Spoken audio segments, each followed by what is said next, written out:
Entonces, imagínate a lo largo de esos 9,000 años, 10,000 años, pues obviamente las personas de aquella época tuvieron que aprender cuáles se podían comer y cuáles no. Entonces, mucho del conocimiento que nosotros tenemos ahora para saber cuál me puedo comer y cuál no, pues se lo debemos a estas personas. ¿Cuántas generaciones no pasaron ya? Muchas personas les dio diarrea, fallecieron, y otras aprendieron a saber a identificar cuáles son. Sin embargo, hay otras especies como las amanitas del grupo Virosa, del grupo Phalloidae, que tienen toxinas, amanotoxinas, que esas pueden generar daños a nivel de renal o hepático. Y estos en un lapso de 48, 72 horas, la persona, si no es tratada adecuadamente, de manera rápida, pues puede fallecer. Entonces, hay una estadística que menciona que alrededor del 70-80% de las muertes que hay en el país es a causa de este grupo de hongos. Y si sospecho que los síntomas que traigo pueden deberse al consumo de hongos, inmediatamente ir al centro de salud, ¿no? Y hacerle mención al médico que consumí unos hongos, y que sospecho que pueda hacer eso. Eso es muy importante para que el médico tenga esa idea. Aquí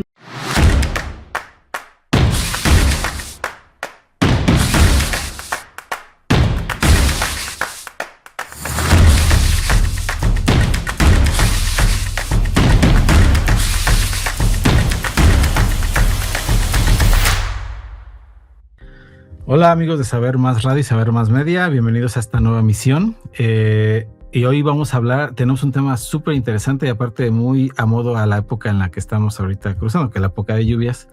Y como muchos de ustedes sabrán, los que salen a campo, de repente hasta en nuestros jardines vemos que salen unas estructuras bien raras. Hablamos de los hongos. Al menos, bueno, ya nos explicará aquí Víctor que lo que vemos no es en realidad el hongo, pero es el cuerpo fructífero, ¿no? Pero bueno, Víctor, primero dar la bienvenida a nuestro invitado, el doctor Víctor Gómez Reyes de la Facultad de Biología de la Universidad Michoacana San Nicolás de Hidalgo. Bienvenido, Víctor. Muchísimas gracias, Gerardo. Es un gusto estar aquí con ustedes, atender la invitación. Es un placer. Gracias. Ya has estado con nosotros en otras ocasiones hablando justamente de hongos. Y me gustaría empezar, hemos tenido una relación con los hongos pues milenaria, podríamos decir, ¿no? En el desarrollo, incluso en el establecimiento de algunas civilizaciones, porque pues han estado inmiscuidos en muchos aspectos, por ejemplo, desde el tema gastronómico para la elaboración de pan, cerveza. Aquí en México pues a lo mejor podemos hablar de Huitlacoche, ¿no? Pero bueno, también en tinturas para la industria textil, en medicamentos, muchos aspectos, pero también pues tenemos la contraparte, porque no todos los hongos, ¿no? Llegan a ser benéficos para nosotros, ¿no? Hay unos que tienen algunos compuestos o elementos químicos que pues nos pueden afectar si los llegamos a consumir, sobre todo. Y bueno, hablamos que justamente en estas épocas pues mucha gente sale a colectar hongos, ¿no? Pues para consumirlos, porque pues, uno piensa pues son naturales y hacen bien y saben ricos, claro, pues los probamos en algunos restaurantes, lo que sea. Pero hay que tener cuidado porque, pues, efectivamente, no todos los hongos son comestibles, ¿no? Bueno, o estos cuerpos fructíferos que nosotros llamamos generalmente hongos, no son comestibles y pues nos pueden causar daños a la salud. Y justamente por eso te invitamos para que nos platicaras, porque yo he visto mucho en redes sociales que muchos grupos se organizan para salir a colectas, pero siempre es importante llevar a gente experta y que pueda identificar perfectamente al hongo, porque hay hongos que se pueden parecer, ¿no? Y puede ser el tóxico, ¿no? Entonces, Víctor, pues, ¿qué nos puedes decir en general un poquito para adentrarnos en el tema de los hongos y de estos cuerpos fructíferos y sobre este tema de los cuidados que vamos a tener? Sí, efectivamente, Gerardo, los hongos han estado presentes en la Tierra mucho antes que nosotros, ¿sí? ¿No? Tienen millones de años que se establecieron, y han estado siempre conforme se ha ido evolucionando la vida, los hongos han estado presentes. Entonces hay relaciones que tienen estos organismos con todos, ¿no? Hacen simbiosis micorrízicas, están los líquenes, hongos parásitos, hongos entomoparásitos, de los temas que hablábamos sobre las zoofos, de los hongos que podían hacer zombies, bueno, etcétera, ¿no?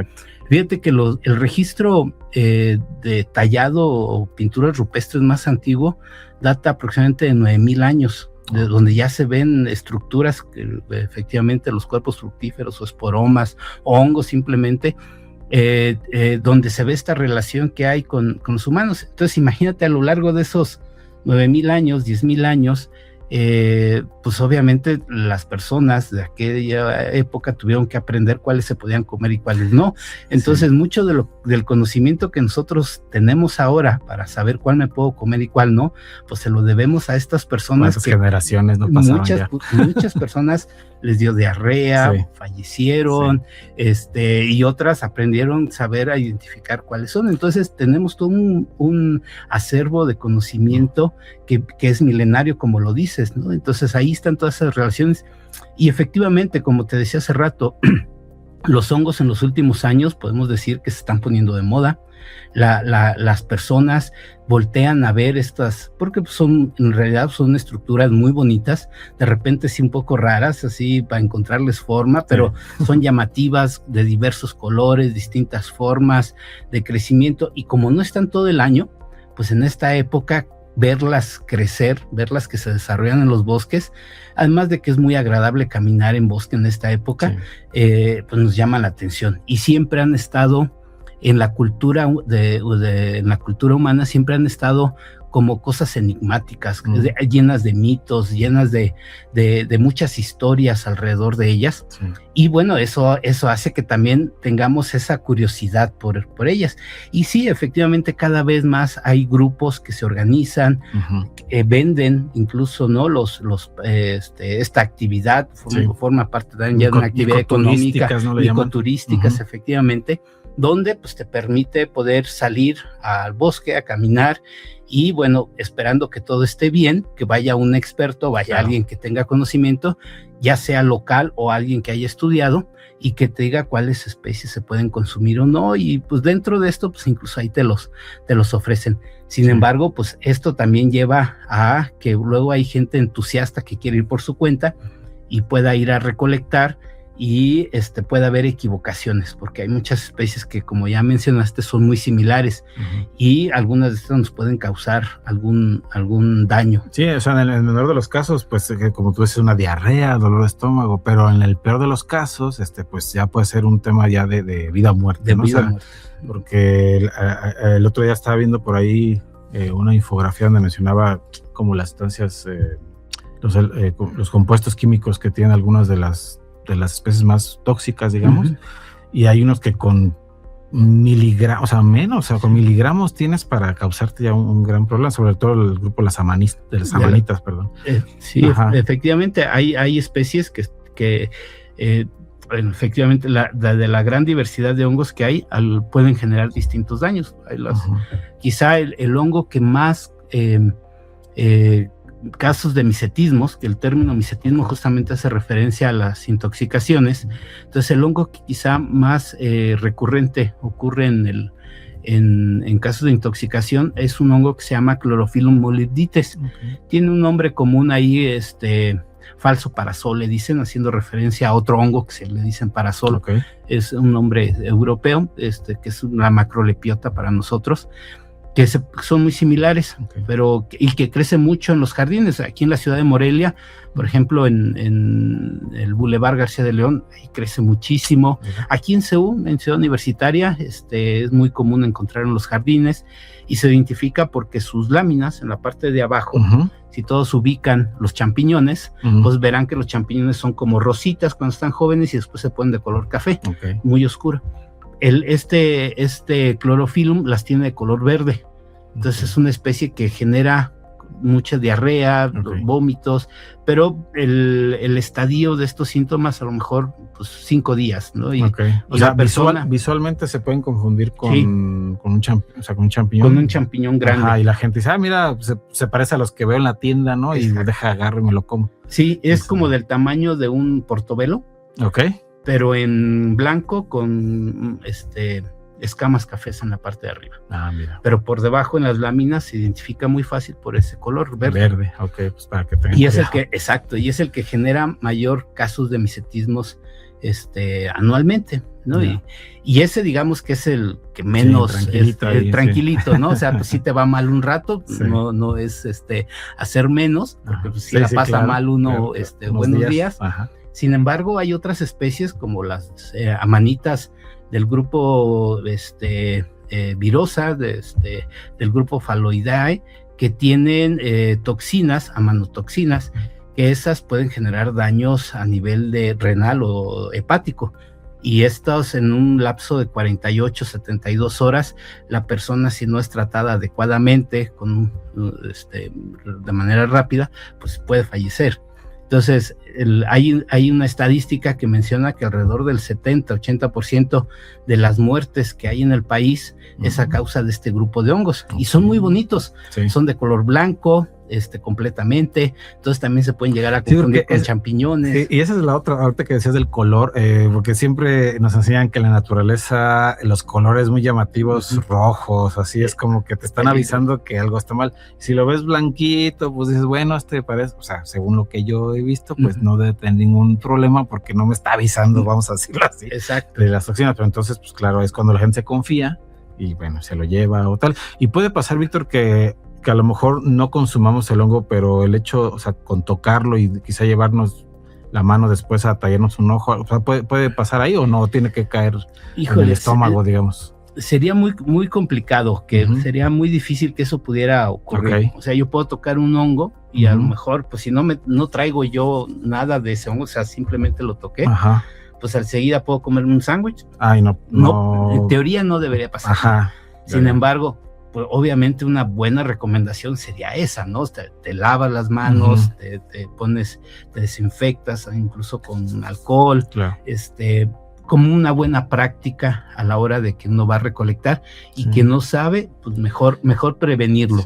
O sea, porque en mi experiencia he ido a recolectar hongos y pues no traigo yo el gel o no traigo para lavarme las manos y enseguida ya estás a medio cerro.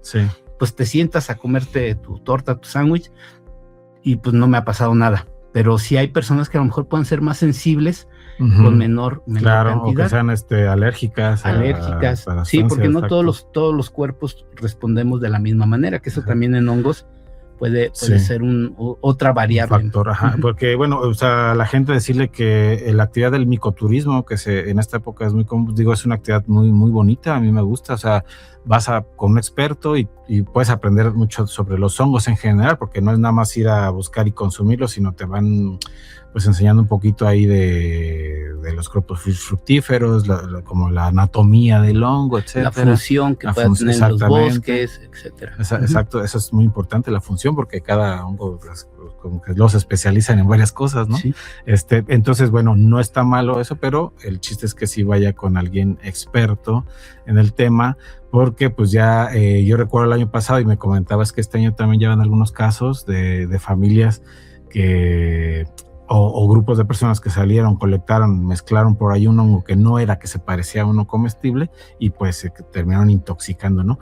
Pero me gustaría que, ahorita ya vamos para el corte, estamos a punto de ir, me gustaría que regresando pudiéramos retomar ese tema. Claro. Y sobre todo que nos platiques de algo muy importante de, ya consumí un hongo que no era el bueno, me intoxiqué, ¿a dónde puedo acudir o qué puedo hacer para curarme, ¿no? Para evitar mayores problemas. Entonces, amigos de Saber Más Radio, no le cambien, quédense con nosotros y a continuación volvemos con el doctor Víctor Gómez Reyes de la Facultad de Biología de la Universidad de Michoacán San Nicolás de Hidalgo, experto en el tema, para seguir hablando de ello.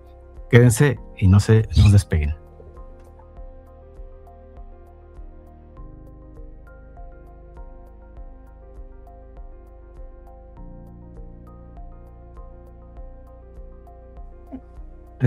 Bueno, bienvenidos otra vez. Gracias por permanecer con nosotros aquí en Saber Más Radio y Saber Más Media.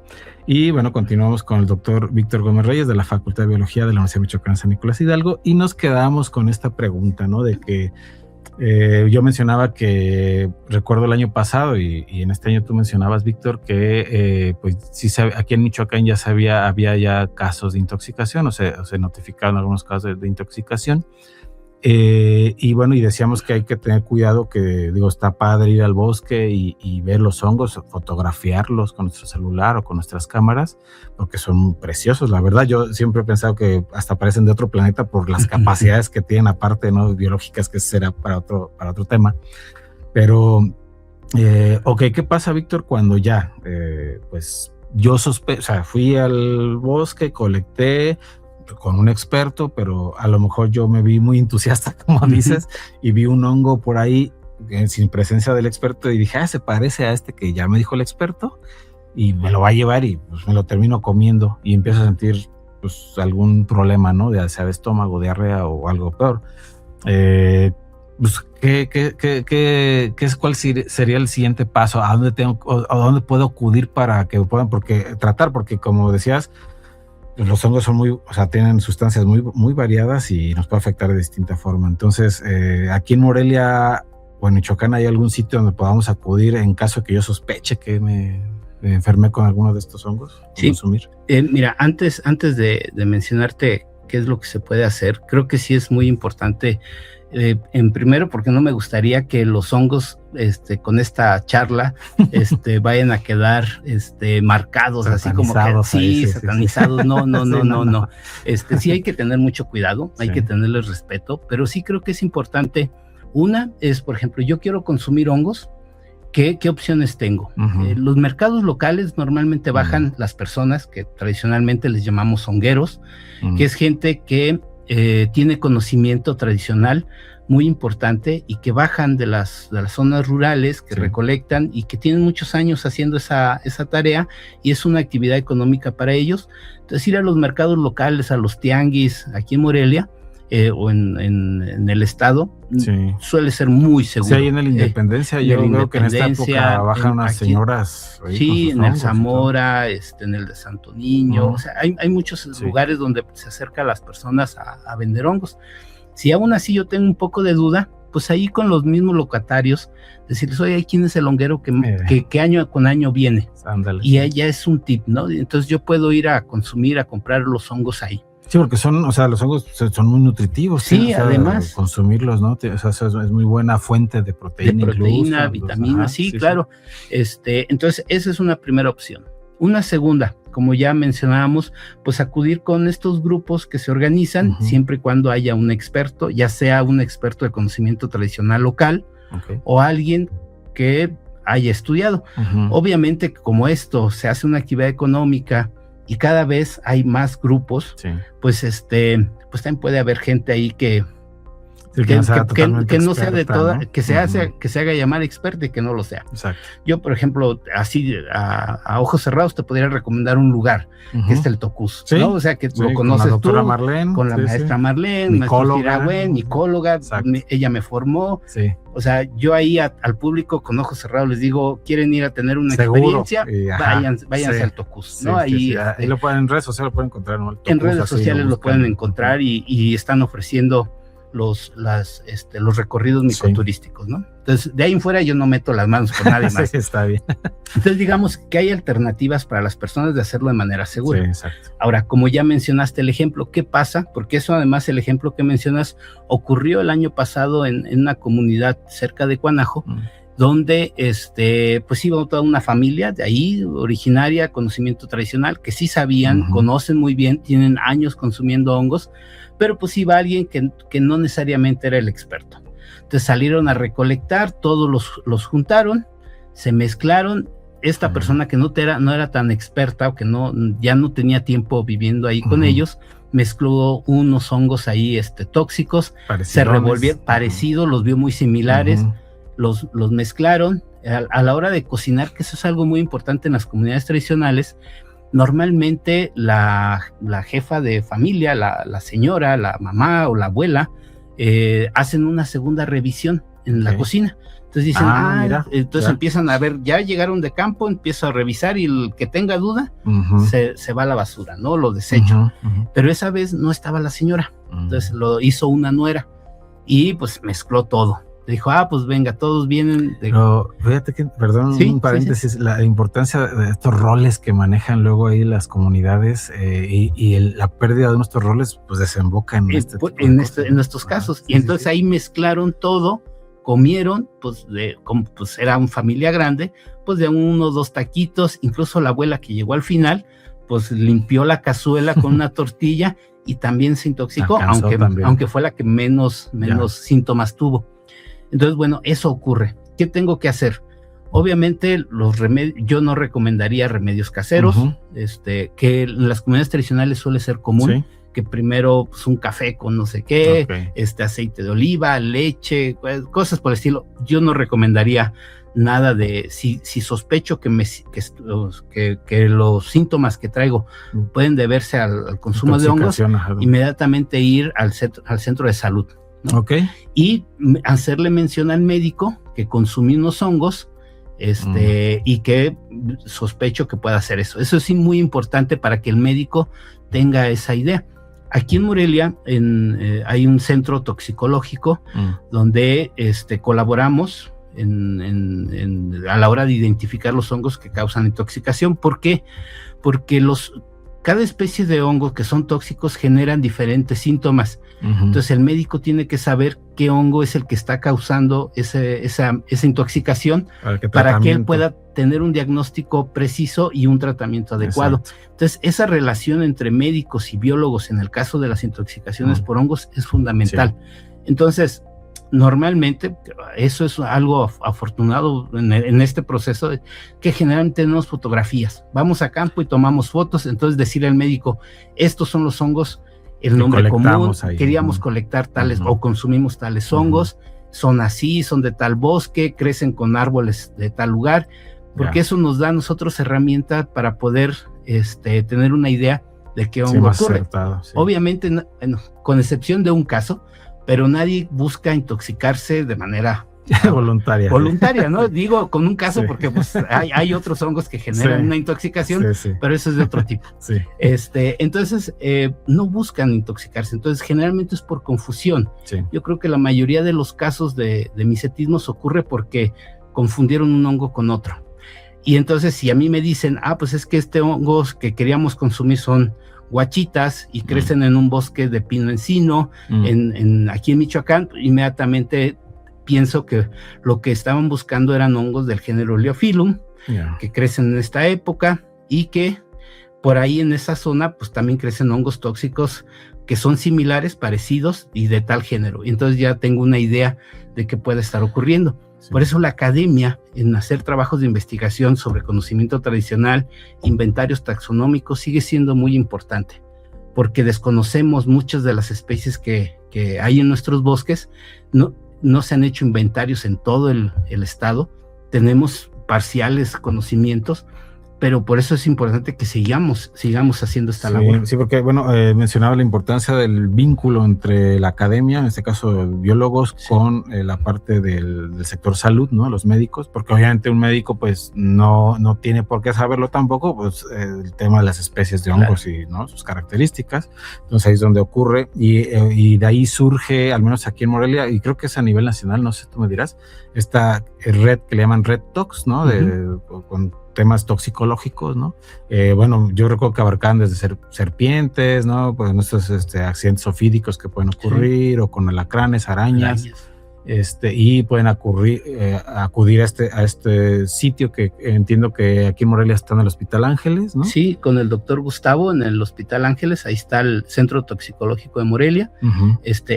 Atienden primeros auxilios en todo con incluso plantas, hongos, y obviamente quizá los que más llaman la atención por su naturaleza, pues son arañas, alacranes, que son muy comunes los casos, y serpientes. Entonces ya saben, si están en Morelia, a los alrededores, pues pueden acudir directamente, vayas al Hospital Ángeles con el doctor Gustavo, y ya menciona que ahí este tipo de datos que me decías de si la foto, el lugar donde ocurrió, y si más o menos, pues, si es una serpiente, pues no, ahí ver si tenía cascabelito, etcétera, una serie de cosas. Pero bueno, es importante saber ese dato, Víctor, y en ese sentido también es importante pues esto de informar a la población, y en un par de minutos que nos cuentes sobre este evento que va a haber en el Museo de Historia Natural de aquí de la ciudad michoacana, San Nicolás de Hidalgo, sobre el tema, sobre la Feria de los Hongos. Muchas gracias. Sí, como decíamos hace rato, ¿no? Los hongos se están poniendo de moda, pero la Universidad Michoacana tiene 41 ediciones llevando a cabo una exposición de hongos que se denomina de los alrededores de Morelia, en la cual la finalidad es mostrarle al público los hongos que crecen aquí en los alrededores. Generalmente las mesas las separamos por especies comestibles, tóxicas, medicinales, tintorias de las que hablamos hace rato, y se dan explicaciones. Además hay conferencias. Ahora este año vamos a invitar al doctor Gerardo Vázquez Marrufo a que nos dé una conferencia inaugural. Hay concursos gastronómicos, hay venta de alimentos. Sí, siempre llama mucho la atención. El día domingo, venta de productos. Es una feria. ¿Y qué fechas son, Víctor? Va a ser el primer fin de semana de septiembre. Si no mal recuerdo, es 4, 5 y 6 de septiembre. Es viernes la inauguración y se mantiene la exposición sábado y domingo. El domingo, pues es el día, digamos, familiar, ¿no? Es donde van las familias a comer hongos. Las mesas gastronómicas. Las mesas gastronómicas, etcétera, ¿no? ¿Y de horarios? ¿De qué horario? El horario es durante el día, creo, de 9 a 5 de la tarde, más o menos. No me sé exactamente el horario que maneja el museo, pero en los horarios que normalmente pueden asistir pueden buscar ahí en el Museo de Historia Natural Manuel Martínez Solórzano en las redes sociales, y ahí estará la información. En el Bosque de Cuauhtémoc, justo enfrente de Finanzas y Odontología, por ahí más o menos nos ubicamos. Pues ya están todos invitados para que acudan en septiembre, el 5, 6, 7 mencionados. Sí, es por ahí más o menos. 4, 5 y 6 4, creo. 5 y 6, es el primer fin de semana. Ahí en redes sociales va a estar la información para que no se pierda, y no olviden, no hay que satanizar a los hongos, como decía, tienen propiedades muy buenas, pero sí hay que estar bien informados, ¿no? Para evitar este tipo de accidentes. Entonces, muchas gracias por tu presencia, Víctor, y esperamos tenerte pronto por acá. Muchas gracias, Gerardo, muchas gracias. A ver más y a todo el público. Sí, gracias a todos ustedes por sintonizarnos y nos vemos en la próxima.